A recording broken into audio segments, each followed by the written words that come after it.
जय जगन्नाथ। आशा कर आपण मैंने भी भल थे मुझे भल अच्छी। आज नेना हो समुद्र मौराली माछ किणा है। देखु मौराली माछ मुझे केलाऊँगी पीत बाहर कर मौराली माछ केला सैला भलसे आगे ना हाथ मध्यम धोईदेवा लुण हलदी दे गोलैदेवा भलसे माखीदेवा कढ़ा ना तेल पकईवा कढ़ा गरम होगा धीरे धीरे एवं आम धीरे धीरे माछ छाड़ा।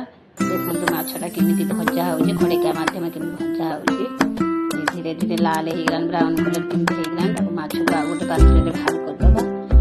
ग्राइंडिंग करवा मसला कंचा लंका रसुण पियाज टमाटो धला सोरिष भलसे अल्प पानी मध्यम ग्राइंडिंग करदे। मसला होगलानी तेल मसला छाड़ा लुण हलदी गुंड भलसे खड़िका मध्यम घाटी देवा लंका गुंड आम आड करवा।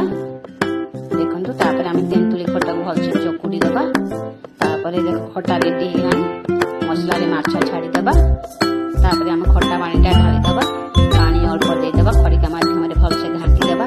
देखो माछ रेडी होगा। रेसिपी